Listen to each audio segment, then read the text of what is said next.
Hello. Okay, so I guess we're gonna do this. I'm waiting for Erica to hop on. Let me see if she's here yet.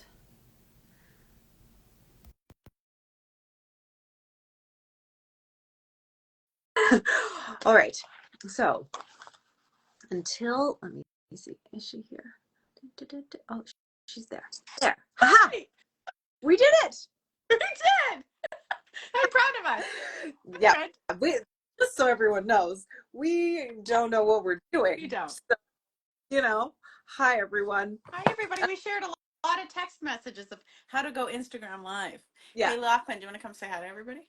Oh, we have a guest. Yes. He might come back.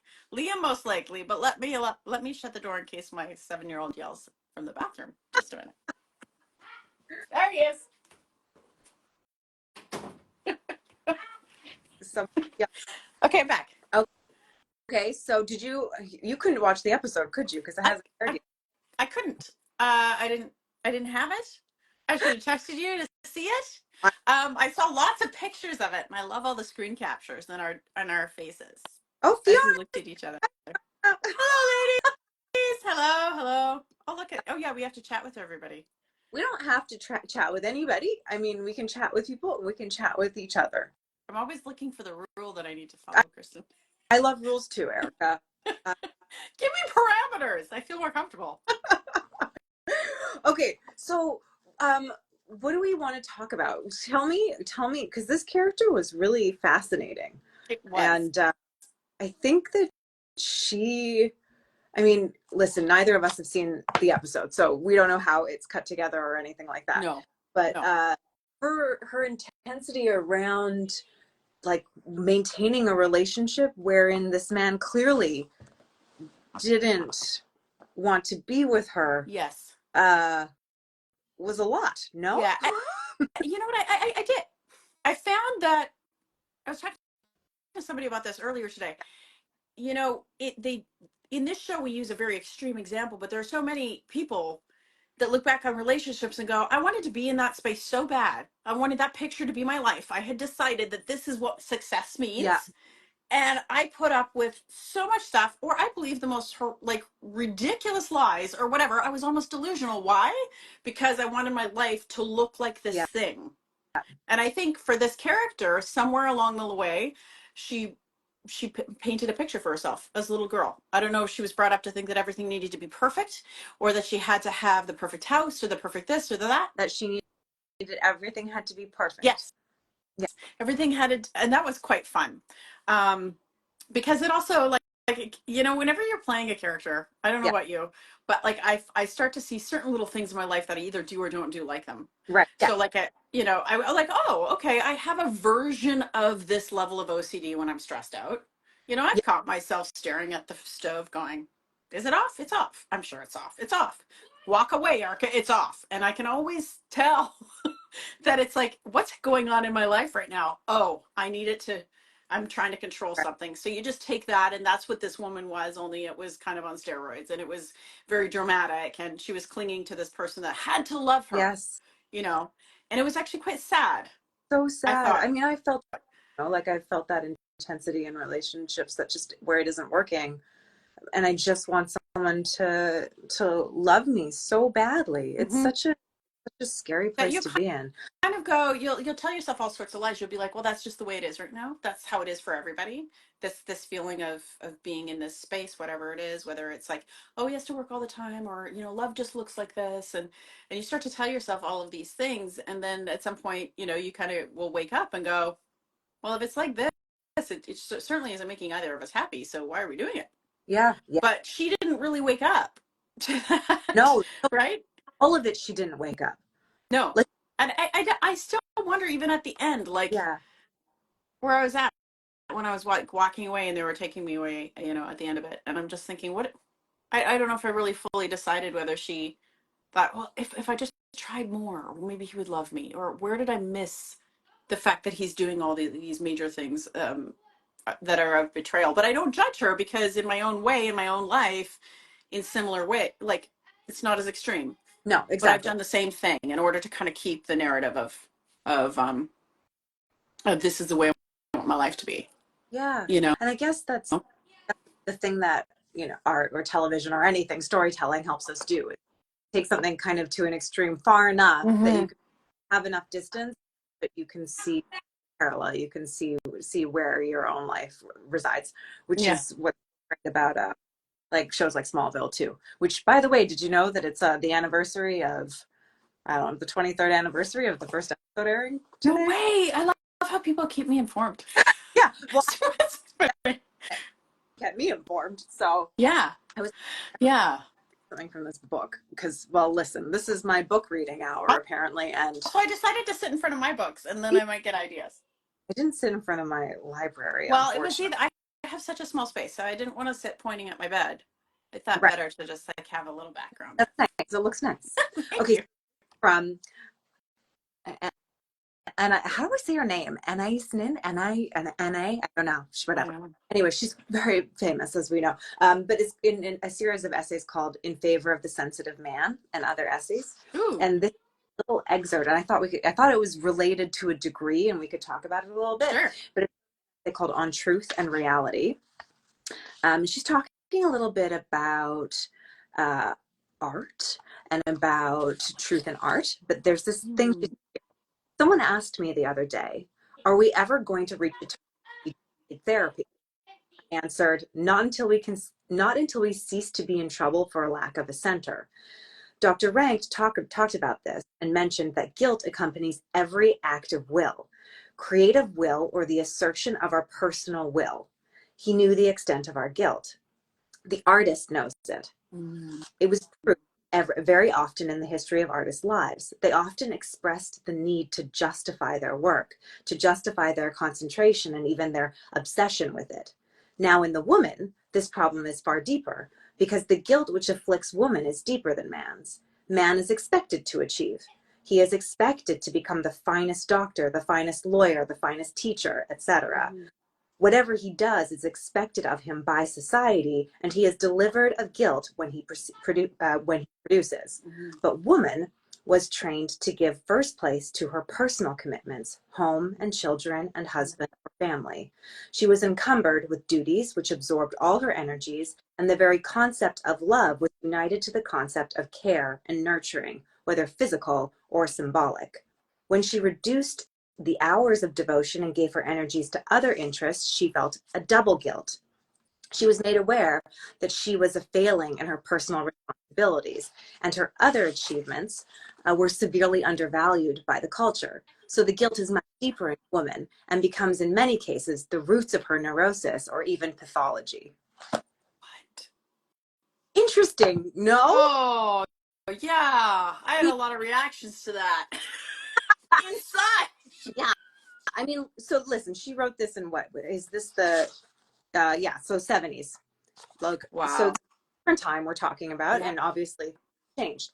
But I still think this is relevant. And for a character like Emma, who couldn't have kids and wanted to have kids, but succeeded in other ways, Mhm. it's like she's never been able to feel whole. Yeah. It's again, it comes back to what she's taken or what she's been told by society that this is what makes you successful as a woman, to Mm-hmm. create this home, to have children, to be everything for everyone. And that even that whole adage, which was that was a particular concept for, I remember where I grew up as well, is that your job as the woman to make the husband love you. And if he doesn't love you, it's something innately wrong that you have Yeah. not brought to the table. Yeah. And so I pulled from that as well in Mm-hmm. playing this, that it couldn't possibly be because of choices he's made. It's something that is lacking within me. I've tried to do all the things that I'm meant to do. And it was interesting because, feeding into the idea of not being able to be a mother. Like there was, 15 years I couldn't do that. And I went back and I did IVF a bunch of times. And that feeling of, no, this is what I was taught I was supposed to do. I'm broken essentially as a Mm-hmm. woman. This is, I don't function properly. And I went through a whole space personally with that as well. Um, but again, it's almost, it's making everything your fault as a woman, but you can't do anything anything about some of the things that have gone wrong. They're either in the control of the person that's with you, your partner, or just a functionality of what, for whatever reason, she didn't have children. Right. So then who is she? And I think the more disappointed and desperate she became, you saw it come out and be manifested in the need to control and the Yes. need to reflect more and more perfection. And, you know, and that's a whole other thing. But often when we fall into this idea of fixing the outer self and keeping that perfect, it's because there's something deeply within us that we have to look at and work on. Yes. Okay, if you keep asking me what book it is, it's this one. In Faith. It's hard, Kristin, because it's in a mirror. It's like a mirror image. I don't know how you flip it. The millennial thing that I'm Gen X, that we don't know how to put the screen so that it goes the other way. But I will tell you the name of it. And everybody listen. Of the Sensitive Man and Other Essays. Thank you. Okay. Let's see. Do we have any? I don't understand how this works. So, okay, wait. Does anyone want to ask us some questions? We're just going to look at the scrolly feed, and if we feel like the scrolly feed. Hey, you know, so Jana sent me a question. Oh, okay, go. Answer So it. she said it was really interesting because somebody commented on how did Erica did such a good job playing the villain. And Jenna goes, why do we see women that maybe have? Yeah. Is it because she has wealth? Is she a villain because she's very obviously showing that it's her picture is complete with material things? Is she the villain because she went and tried to shoot her husband, which is very obvious and shallow? Like that's an obvious thing. But she goes, I didn't see her as the villain. So why do we see her that way? And I was like, I don't know. Maybe we have judgments about that. I didn't see her as the villain at all. I mean, wasn't he the villain in this story?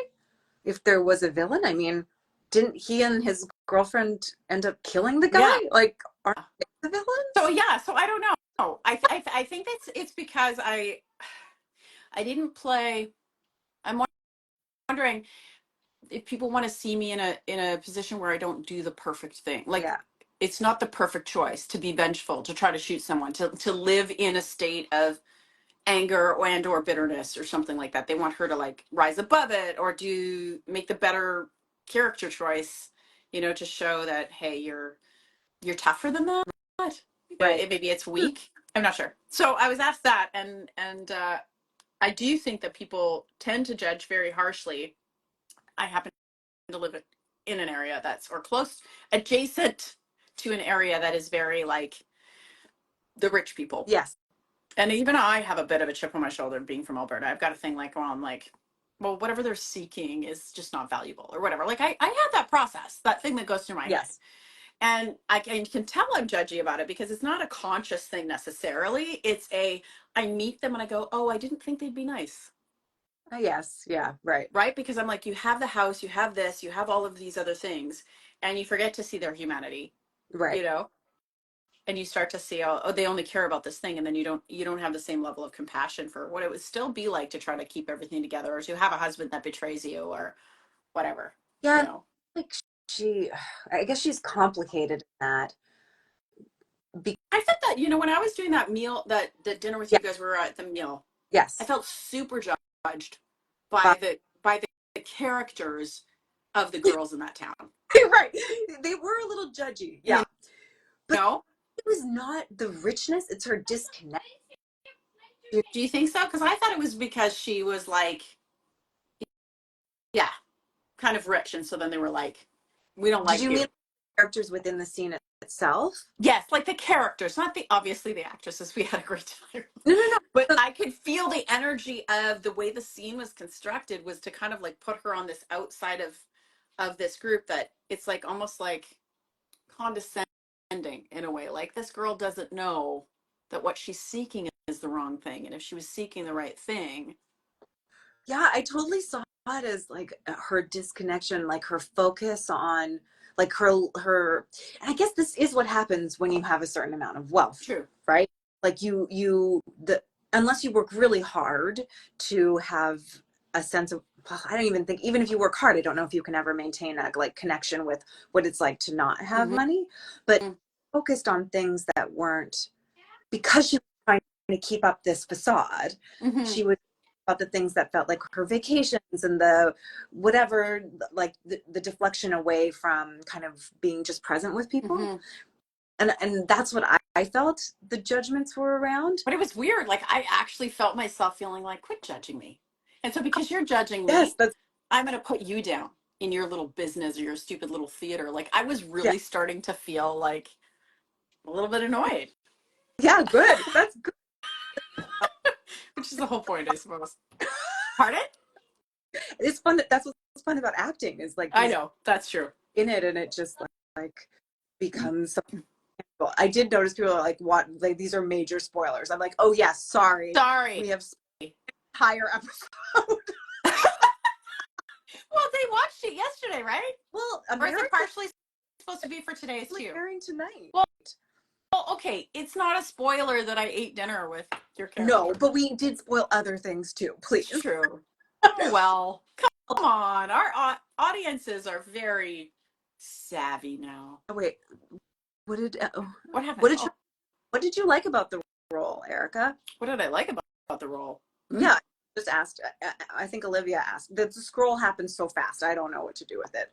It was finding the balance between this person that had like tried to be perfect and then how everything's kind of bubbling up. Like she doesn't want to face the truth, but things are starting to happen. So finding a way to navigate that and map that out. Like at what point is she gonna like face the reality of what's going on in her life? How, whether it's the husband that doesn't love her anymore or that her life isn't perfect. And so to try to find out little Mm. moments where that emotional kind of outlet is. Huh? Did you feel like that ever happened? That she was able to? Was there a moment when you were doing the episode where you felt like Emma was just present in herself, like not doing all of these things to cover up? Was there like a I would say as it came along, as the episode continued, I'm trying not to do any spoilers, and there was you were there for it. It was a very, very tricky scene mm, actually, because it was all over. Like it really went through a lot of different stuff that she learned about in the same scene. But I feel like there was a point when the litany of things that had happened, she was just hit with too many truths at right? once. This happened and this happened and this happened, and it just kind of clicked within her that it was, oh, okay, yeah, Hmm. I've my life isn't what I think it Mm-hmm. is, and this person has done this, and then it's just a hair's breadth, and then I think she deflects off and kind of goes off into another emotional place, but there was definitely that kind of sit down, come to Jesus moment when everything is revealed to her. Right. Yes, You I know. remember that. Yeah, and it's so hard. You've deflected your whole life. Hmm. Truth comes crashing in, and you have this like choice point. Do you face all of it, or do you just run in another direction? It's just so much. Yeah, you know what? The other thing that I think is coming up with this, and they manifest. There were enough pictures out that you see that she's obviously gets a little angry. So also running parallel in life for a lot of people, a lot of women particularly, is we spend a lot of years never ever expressing any kind of anger or Yes. allowing ourselves. We see stuff, but we'll deflect or we'll forgive or we'll like say, oh, it's our fault, or we'll be like, it's not even worth getting angry about. And the idea of being allowed to be angry, that anger in itself is it's just an emotion, but it also has a service to it. It allows you to have boundaries. It allows you to say enough is enough. I don't want to experience this anymore. It has a positive side as well. And I remember being taught that it was not necessarily, or at least the way I absorbed it for sure. I never really became comfortable with fear or with anger. Yeah. It No. always went to sadness. Yes, me too. Deep emotion went right to sadness. It was like anger. Immediately my brain went, if I'm angry, they win and I become like them. Or what's the point? Oh, geez. Yeah. What's the point of my anger? Because my anger is not going to make it so that they didn't do that thing. Right. Right. So I But anger, just kind of push it yes. down. And for women especially, that's just not the emotion we're taught that we're allowed to use or feel. No. But I think you're right though. Anger is activating. It's like has energy to it. Mm-hmm. It is like driving a driving Yeah. emotion, and And it's sometimes. very, if you sit like in that moment of anger, there's Yeah. truth. Like it Yeah. is fully true. You can't avoid it. It is like you're looking down the barrel at it, not to use a pun, but you really are. And so, yeah, I think that character too probably never really got angry about anything and suppressed and suppressed and suppressed until this point where she's like, Up. boom, Yeah. you know? Yeah. Yeah. I mean, your point, 2 points. I mean, that's not it. But we saw That's, the picture. They let me release a gun picture. So, not that I'm advocating gun no, use. Everybody. no. Someone is yelling at me about something. Let me see. I see this little screen thingy where I can look at questions. I Oh, should how's play more intense characters, apparently. Amanda? Let's talk about Amanda quickly. So we don't Okay, want to yep. keep on because you have children and things. Okay. But yes, Amanda. I worked with Amanda as an actor on a really great movie, y'all, called Space Milkshake. Yeah. I, That was she was Robin's movie. wonderful. Yes, yes. How is she for you? So good. Hmm. I mean, we're in similar places in our life too, but I think the fact that uh, she's been an actress for so long herself, I felt like she had a real shorthand. Like I could go to her and go, like, one of the things I said to her is like, is this like real anger or palliative anger? Or is this, do we still want her to be somewhat likable? Or do you want her to be like how I feel at 45 when something's gone wrong? And she knew what I meant. Like it was just very easy to ask her those questions and figure out what was needed. And she would come in and she would give me very, very great notes. I also liked her shots a lot. I thought her shots were super interesting. I thought she was really, really efficient because again, she's been on a set so much.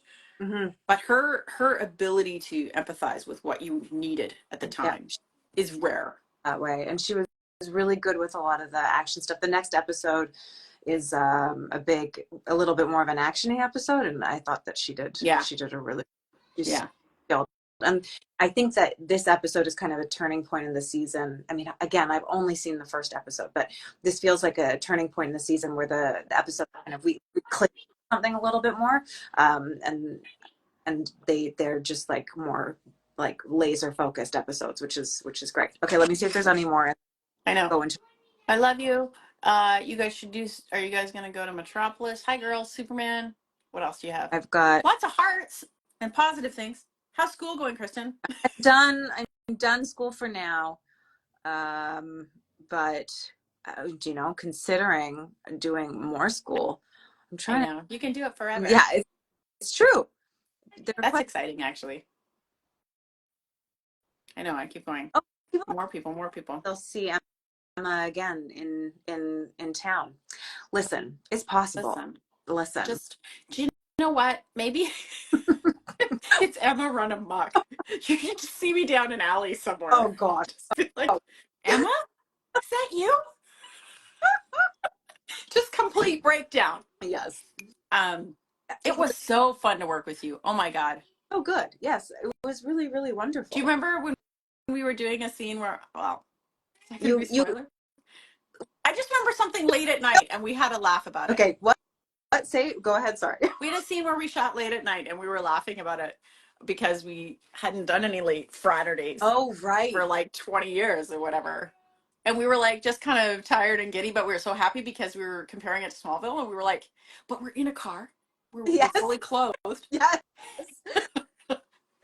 We are not in skimpy outfits that I are. was like, this is so comfortable. I'm super, super sleepy. Yeah. But Yeah. I was so sleepy. Okay. So okay. I think that's good. I think that's good. I think we've do done. you feel good about it? I feel Yeah. good about it. I think sometime we should do another Instagram live and we can talk about books. Oh God. Yeah. We have a book. I mean, people are liking the book chats, so we can do Yeah. a. I'll bust in on one of your book chats Okay. and talk about book chats. Yes. Yeah. Oh, this is the one. Wait, where is it, Kristin? I'll find it. Oh, It was the book I was telling you about. oh yeah. Okay, so I love The School of Life. Oh And yes. Yeah.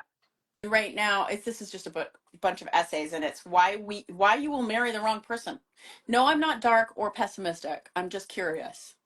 I've got a lot of self-help, but I also have a lot of sci-fi. So we can talk about all sorts of weird stuff. Okay. Great. Murder mysteries, poetry, whatever. I have a history of I've got 2 history of witchcraft books. So Oh, look at this one. it's Halloween. Ooh, So we've got to figure out how to fix our phones I business know. so So that. this one is called Femina, a new history of the Middle Ages through the women written out of it. Ooh, that's great. It's very good. Okay. So I Okay. mix that Yeah. with You Way mix. of the Warrior Kid for my kids. This is Way of the Warrior Oh, Kid. right. I'm teaching my children about discipline and how not to be bullies. Oh, we like. Party time. Well, Oh, yay! Look at us. We did it live. we did a lot. Well, thank you for joining us, everyone. I will post this onto my feed and share it with Erica, and maybe she will too. And we will put warning that there's a Spoilers. giant spoilers. Spoilers. Like with big exclamation points. Yes. Okay. Okay. Love you. I love you. Bye. Bye. Bye.